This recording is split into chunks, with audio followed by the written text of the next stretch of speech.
This show is powered by BL3P, the Lightning-enabled European Bitcoin exchange. Connect the build. Scott Wolfe, Federation of Bitcoin Circular Economies, Toronto, Canada. Toronto is known for its diverse culture and vibrant sports scene, although the winters can be brutal. If you had the chance to live somewhere that's sunny all year round but didn't have access to any live sport events, would you still choose the sunny life over Toronto? Absolutely yes. Curry goat is a beloved dish in Caribbean cuisine, known for its rich flavor and spices. It is not exactly a dish that pairs with a typical Canadian winter.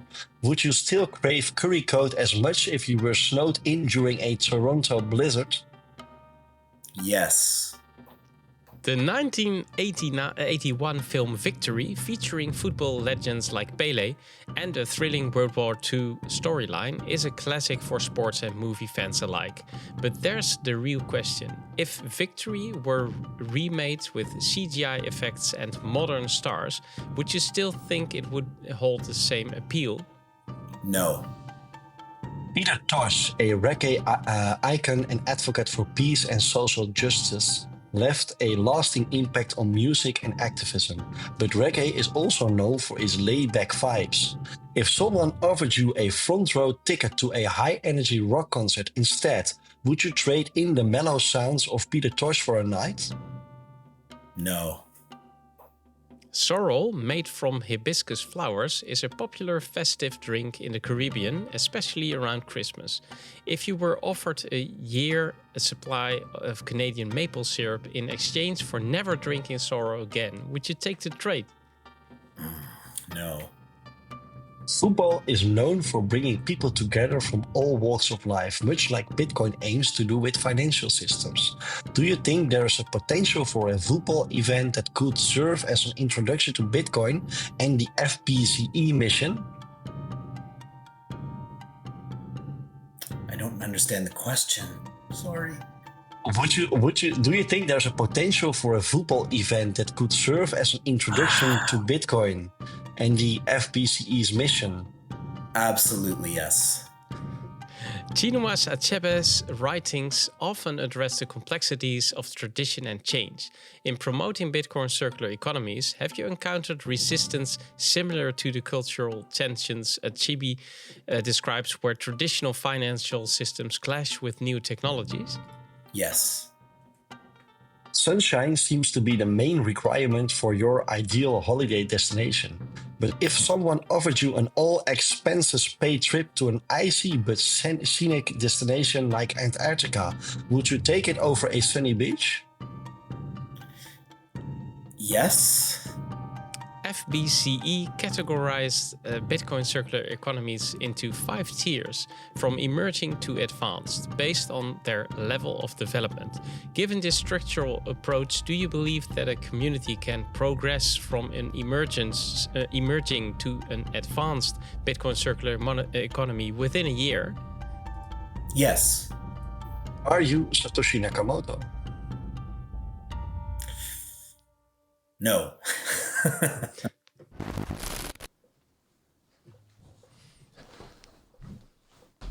Welcome to the Connected World Weekly Podcast. I'm Edward. And I'm Steph. We are ready to take you with us into the beautiful world of the Lightning Network. Enjoy the ride.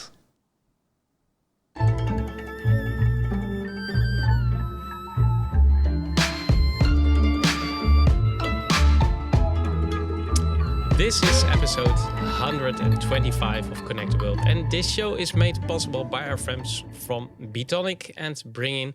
Thank you guys for helping us with our mission and to connect the world through the Lightning Network with Bitcoin, of course. And if you also want to help out with our mission, then head over to our Twitter account, follow us there, or to our YouTube account.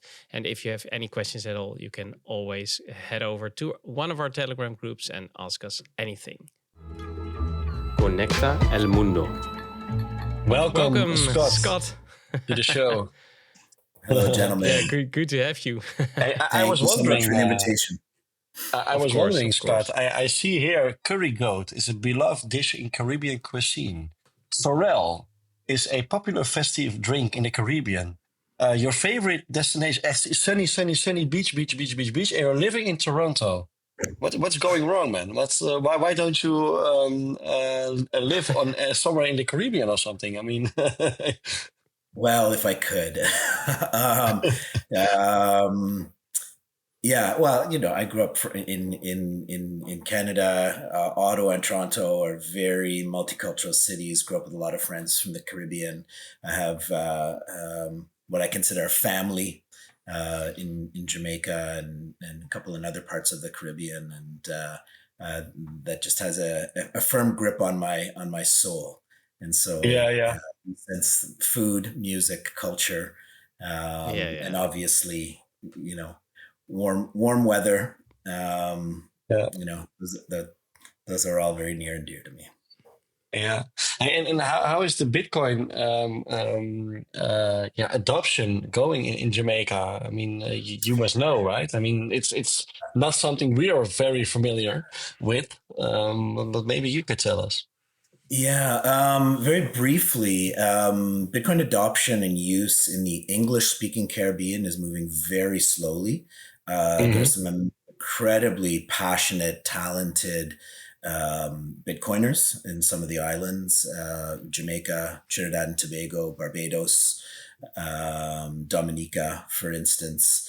But there isn't much in the way of Bitcoin adoption yet. Hopefully that will change, and there's some work afoot. If I could give a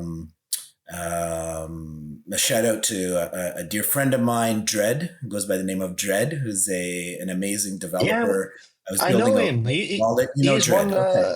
Yeah, because he's one of our Rings of Fire participants. Oh, His excellent, name is excellent. his name is Dread, Yeah, right? And Yeah. goes by it's the Pole Vault same from Dreams. Pole Plapnet, Vault right? Dreams on Nostr. Mm-hmm. He's not often on X, but on No, Nostr. no. Yeah. It's a great follow for anyone out there who's working hard on developing a Lightning wallet for Mm-hmm. the English speaking Caribbean to begin with. And his first passion is for use and growth of adoption in Jamaica. Yeah. In the French speaking Caribbean and Spanish speaking Caribbean, things are a little bit further ahead. They're very vibrant communities in Cuba, in Dominican Republic, and now in Haiti as well. There's an amazing group that I've had the honor of working with in Saint Michel de la Taille in Haiti that is developing a Bitcoin circular economy there. They've introduced the Mi Primer Bitcoin Yeah. curriculum, are onboarding merchants. So between Cuba, And Dominican Curacao, Republic, and Haiti, perhaps there's also. a pretty vibrant movement. So the Caribbean is represented, I would say, in terms of Bitcoin Mm-hmm. adoption, education, circular economies. The English-speaking Caribbean's a little bit further behind, but moving forward. A couple of other notables would be Curacao. There's Yeah, so yeah. the Dutch Antilles, right? The Dutch Yeah. Yeah, we had Antilles was Pete Point circular Biz economy. from. Excellent. Yeah.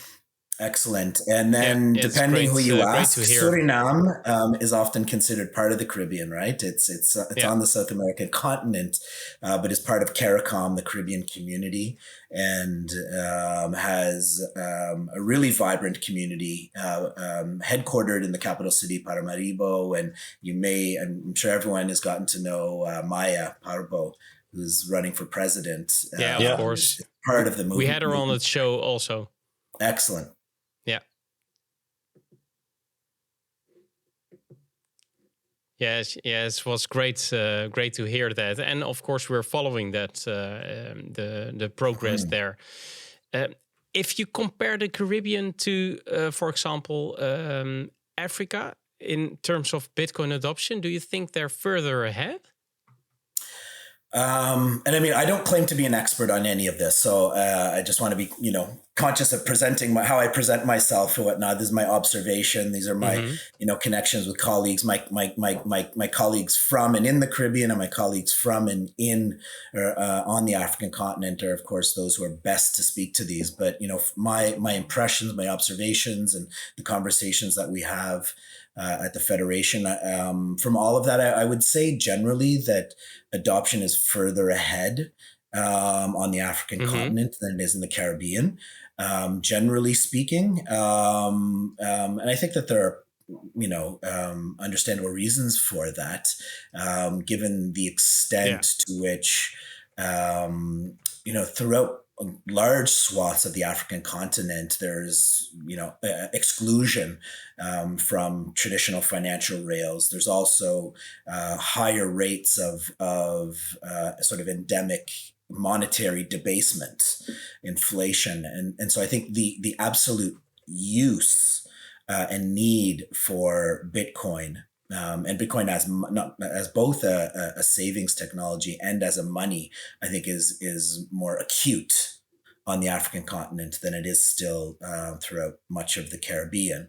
I don't want to say it's not needed. Obviously, somewhere like Cuba, for instance, where there are lots of barriers to global connection and, embargoes on goods and so forth, and living under, a political regime that places restriction on daily life and access to a variety of goods. There's obviously a need there, but I'd say that we're seeing adoption at a faster pace and more diversified on the African continent than in the Caribbean. That's my impression.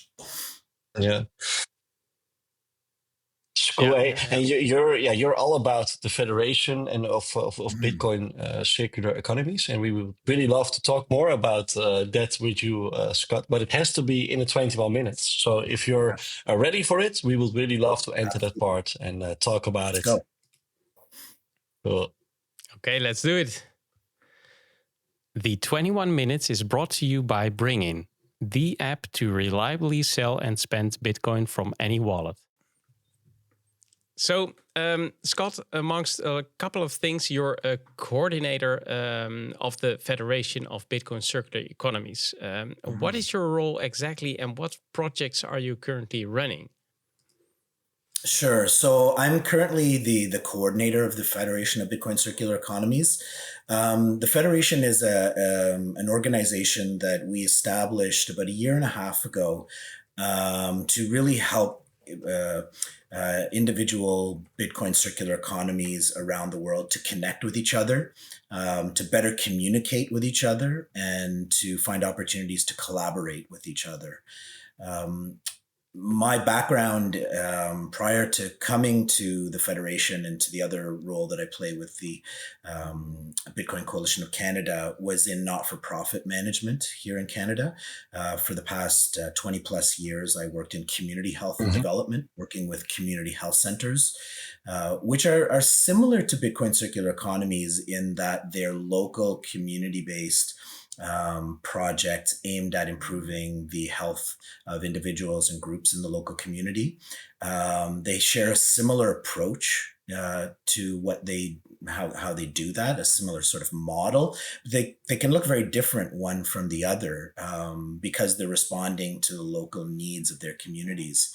And as I got to observe and appreciate more of the local Bitcoin circular economy projects that were growing around the world, I could see these similarities between the community health centers that I'd worked with around the world and Bitcoin circular economies, and could tell that they would benefit from the sort of organizational structure that an association or a federation can provide to help them learn from each other, to share innovative and best practices, to communicate with each other on a regular basis.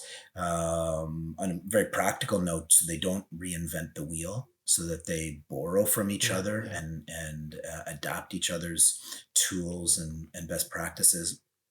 but also that they could gain strength from each other. There's that expression that I like, which is no one is a prophet in their own land, and I appreciate that many of these local circular economy projects struggle with the same as many of us do with getting people in the local community to understand Bitcoin and to appreciate the value that this can bring to the local community. So by being part of a network, a global network or federation where they can point to other jurisdictions around the world and show that this is happening in other places of the world, it helps them to tell the story and to gain visibility and credibility for what they're doing at a local level.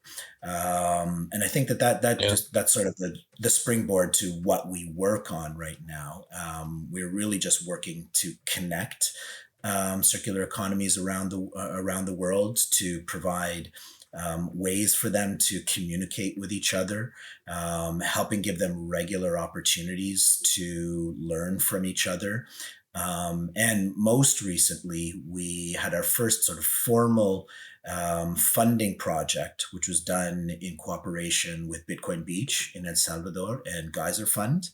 And so our colleagues at Bitcoin Beach funded a round of small grants to emerging Bitcoin circular economy projects, a little over 20 of them. And we partnered, the three of us, that's Geyser Fund, the Federation, and Bitcoin Beach, to put out the call for proposals, to host webinars, to accept applications for these small grants, to evaluate them, and ultimately to reward them.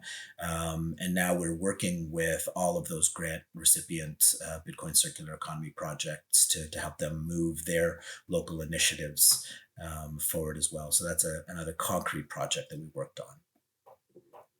Yeah, it's a lot you're doing, Scott. And can you tell us maybe that how important are these circular economies in terms of growing adoption and also for the local communities? I mean, expanding and that kind of stuff. I think they're vital. I think it provides some organizational structure at a local level, in a way of organizing outreach to the local community around education, outreach to local merchants, small businesses around the value of accepting Bitcoin as a payment, and then also themselves holding Bitcoin and engaging other vendors and merchants in the community around Bitcoin. Decentralization is incredibly valuable, but at a certain point, there is value in having some degree of centralization and coordination. Otherwise, we run the risk of duplicating efforts, of sending very contradictory messages out into the community, and being counterproductive. And so having organized projects at a local level, ideally with one, two, or more passionate Bitcoiners who really take this work under their charge and help to coordinate education, and help to coordinate outreach to merchants and all of the components that make up a circular economy project. Really just, it helps to make it concrete, it anchors it in the community. And as we all know, onboarding people to Bitcoin can be a challenge. There's a lot of volunteer time and hours that go into it. It can be frustrating at times when people get a no or we're greeted with FUD, and so forth. So having that structure of a project helps to have the energy to move through challenging times as well. And so these circular economy projects can look very different, and they should look very different. They should be attuned to local realities, the context of the people involved, the context of the community, what the demographics are, the socio economic situation, their relationship with government, et cetera. Those will all shape or inform what a local project looks like, and so they can look very different one community to the next. But I think having something structured and organized is critical to keep up the momentum for Bitcoin adoption and especially for use Yeah. of Bitcoin as money. Yeah. Yeah. And well, Scott, there was a white paper also not so long ago that got released from the Bitcoin Beach project. Mhm. And if someone wants to start a circular economy anywhere in the world right now, what's the best way to start, in your opinion, Scott? I'm asked that question quite often, and it's a tricky question because for me, what's most valuable about local Bitcoin circular economy projects is they really are grounded in local realities. Okay, that they're tuned to local realities, Mhm. that they're done in the community, by the community for the community, and so I think it starts with needs and having a sense of what the local realities and needs are. And from there, I would say, there are a few components that go into helping a Bitcoin circular economy gain traction. And I think any of these is a good place to start. It's just a matter of keeping track of those and starting with what makes most sense. So if there are already Bitcoiners in the community, for instance, and people who hold Bitcoin, it's a matter of how do you help them spend their Bitcoin locally? Well, then you might want to start with merchant onboarding, and helping people understand how Bitcoin is used as money. However, if there isn't a large contingent of Bitcoiners in the community, people are familiar with it, you might want to start with education. So it's really addressing the need, those needs kind of attuned to supply and demand related to Bitcoin as a local circular, as money. Um, a couple of things that I've heard from different groups around the world, that suggest that these are sort of key components of having a successful Bitcoin circular economy, is making sure that there are at least one or two leaders in the community who really are Yeah. Bitcoin only. Who are focused on Bitcoin as money, who have the best interests of the community at heart, and who want to drive this forward. We are the Federation of Bitcoin Circular Economies. We are for Bitcoin only circular economies. We would like to see Bitcoin as the single cryptocurrency used as money, and so having someone who has that same ethos is really important, and to help steward activities moving forward. Another ingredient for success, it's not always in play, but something that someone might look for, is a need that's in the community that can be supported by and advanced through Bitcoin. So if you look at Bitcoin circular economies like Bitkassa in South Africa, or Nova Stars in Suriname, and some elsewhere, there's a social impact project that's key to the local circular economy efforts. If I can, use the example of Bitkassa, the Surfer Kids program there predates the introduction of Bitcoin, and the goal of that program is really to provide opportunity for kids in the local township to learn life skills and have a way of belonging and having a sense of identity and self-confidence that hopefully would help them steer clear of a lot of the challenges that come with life in the township. Adding Bitcoin into the mix enabled them to earn small bits of income for participation in the program. It enabled the program to grow and flourish, and it provided a means for people around the world to donate to this, important project without need for intermediaries like banks and others that would make it more of a challenge. And so for anyone looking to start a Bitcoin circular economy, you might look to a project locally that would be open to using Bitcoin as a tool for advancing their objectives. And that makes it real, right? And it makes it real and clear to the local population that not just trying to peddle something here, that the goal of the Bitcoin circular economy is really to advance the well-being and opportunity for people in the community. So having leaders attaching to a social impact project, for instance, and then obviously core making sure that you're grounding this in the local needs of the community and not importing some vision of what should happen from elsewhere. I think are core considerations for getting started. And I just say get started and reach out to us. I'm not an expert. Absolutely. I consider myself a connector.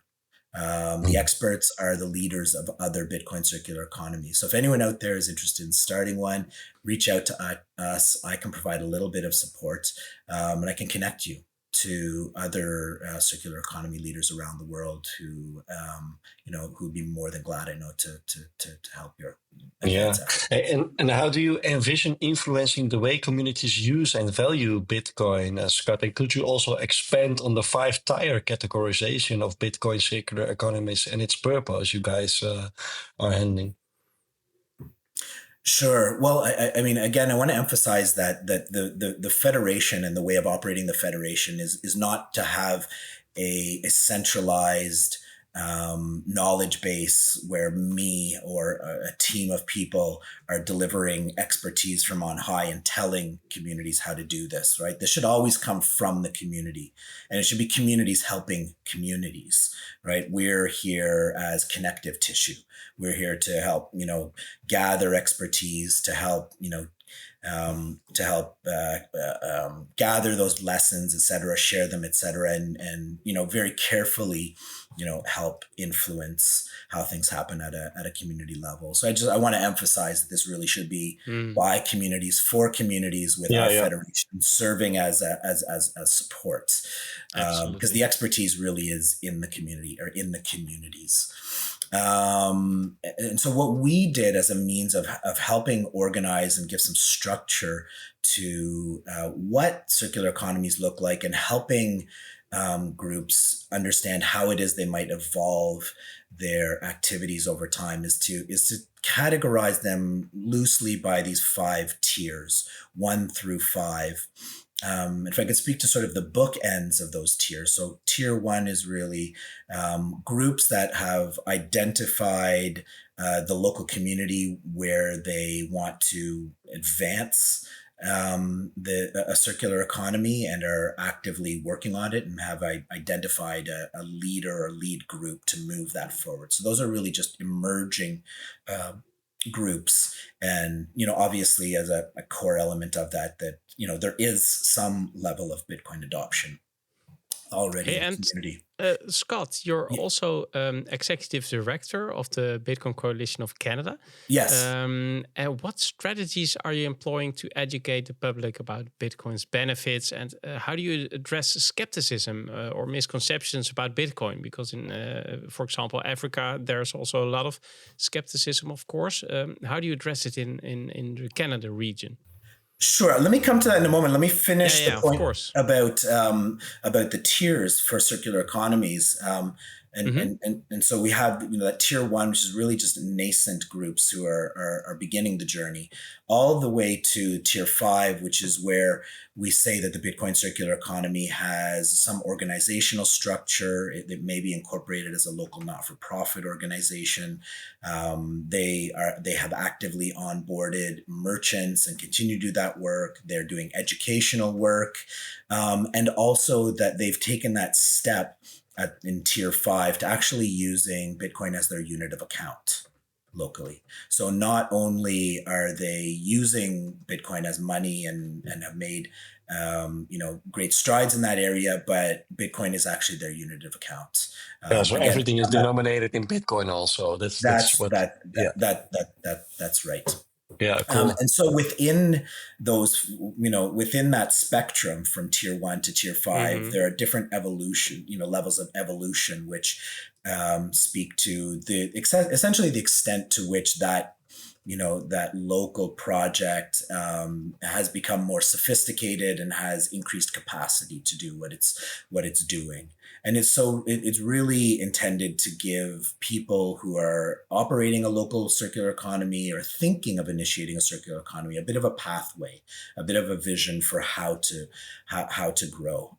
It's not absolute, and it's really done with the intention of really, again, just providing that runway for evolving local activities. To come to your question about Canada, yes, on January 3rd of this year, 2024, we finally incorporated a not-for-profit organization called the Bitcoin Coalition of Canada. It's intended to, do similar work as other national Bitcoin entities in other countries, the Bitcoin Policy Institute in the United States, the Association of, or the Australian Bitcoin Industry Body in Australia, Bitcoin Policy UK, and others. Our goals are to provide education for journalists, policymakers, especially at the federal level in Canada, and the general public regarding Bitcoin, its value, its uses, and to provide a voice that helps distinguish Bitcoin from blockchain, Bitcoin from the vast landscape of altcoins out there, because most of the information that finds its way via media to policymakers and to journalists who ultimately then disseminate is unfortunately focused on that sort of amorphous crypto landscape. And so we really want to help different stakeholders be able to make the distinctions and to appreciate the unique value and role of Bitcoin. Of course, there's lots of FUD to contend with. And so persistent education, sharing resources, and trying to support a bit of a network on the ground are, the tools that we're employing at this point to help that. So, collecting and providing connecting points for local Bitcoin circular economy, local Bitcoin meetups across Canada. We also have an education and public engagement committee, which is, comprised of people who run local meetups across Canada, as well as people doing educational initiatives, again, to try to help connect them, provide a means for them to support each other, and just sort of achieve sort of that network effect when it comes to getting the message out there. Yeah, and you obviously talk to also people with diverse political backgrounds. Well, Bitcoin often brings people together from diverse political backgrounds. What are some insights or lessons you've learned from discussing Bitcoin with people from differing political views? Mm-hmm.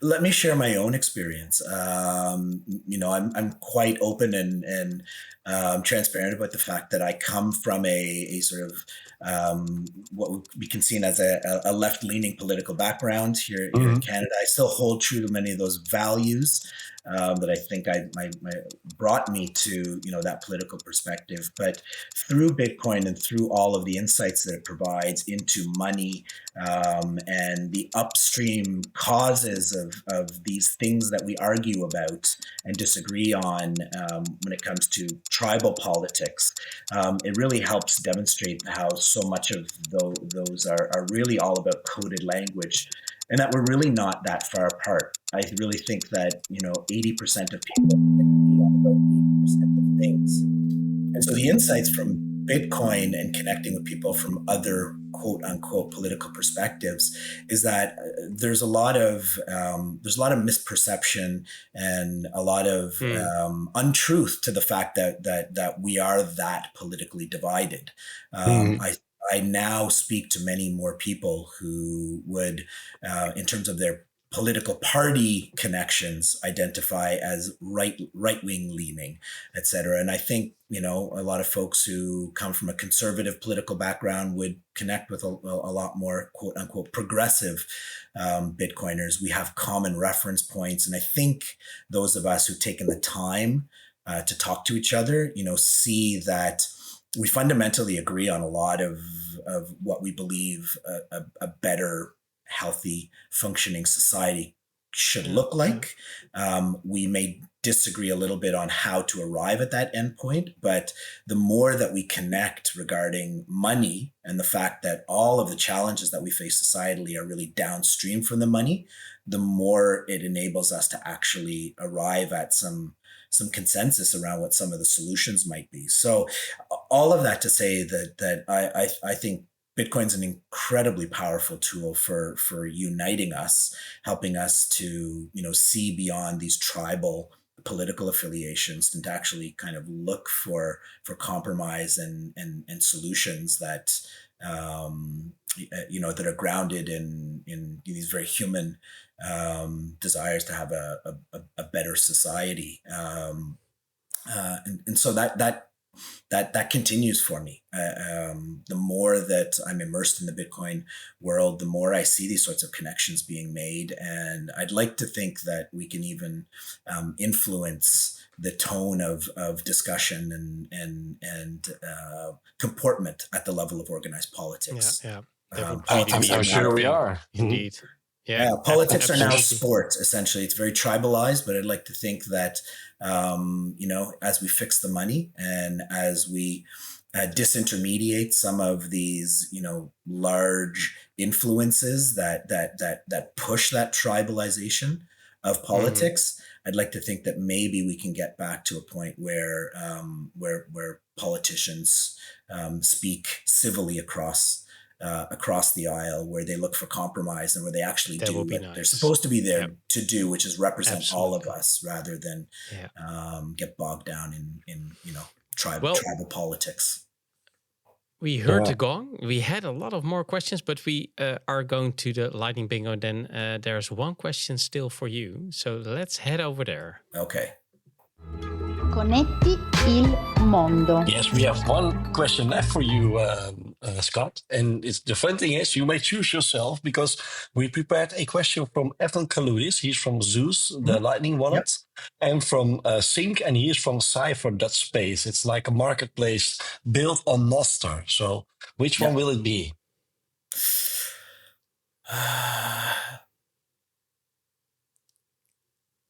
Let's do the second one, I guess. The Sync. All right. Cool. Let's go Sync. for it. Here it comes.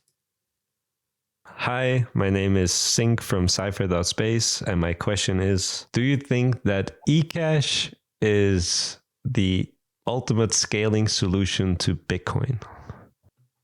Ooh. I always make it a point of admitting when I don't know enough to answer a question.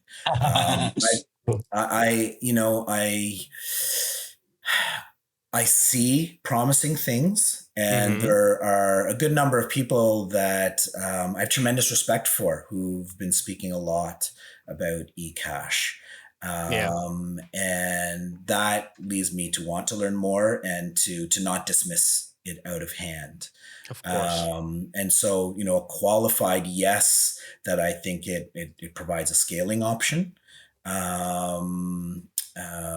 But I definitely, in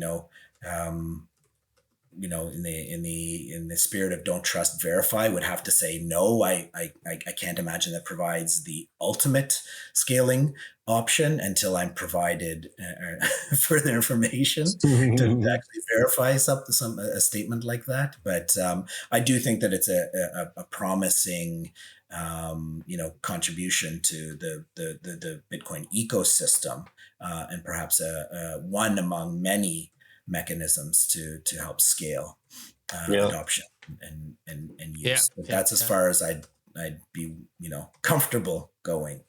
Cool, of course, cool. of Okay, course. we'll take it. Thanks We'll take again. it. No problem. Yeah, of course.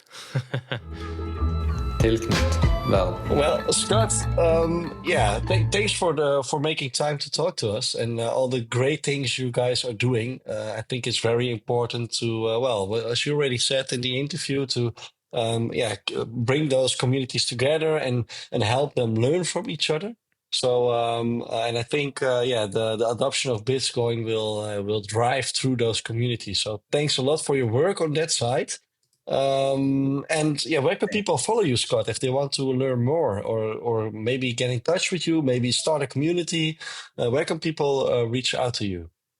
Sure. Well, first of all, thank you both very much for the invitation to speak with you and your audience, and for helping raise the visibility of Bitcoin circular economies. Sure. I think that we need to do a lot more of that, and to help encourage people to take that step forward to get their own local Bitcoin circular economy initiated. If someone wants to do that, please reach out to us at the Federation of Bitcoin Circular Economies. Our website is www.fbce.io. You can reach us on Twitter or X, on Nostr, on Facebook, on LinkedIn. The links to all of those profiles are on our website, so you'll find them there. Feel free to reach out to me personally on X or Twitter. My handle is Scott A. Wolfe, and Wolfe is spelled Wolfe. So that's Scott A. Wolfe. I'm also on Nostr and other social media, and you can reach out to me via email. My email address is on our website, at the Federation website as well. So any of those means would work. Awesome. Well, thanks again, Scott. And for everybody who's listening in, thanks for listening. And of course, thanks to everyone helping to connect the world with us. If you like our content, then please support us in our mission. Visit our website, connecttheworld.live, where you can also make a donation and subscribe, like, and share our content on your favorite platform. So remember, we need you to complete our mission, connect the world, and keep those nodes running and sets flowing. And see you all next week on the same Lightning channel. Au revoir, Scott. Auf Wiedersehen. Awesome. Thank you. Bye-bye. Cheers. Bye. Of course. Bye-bye.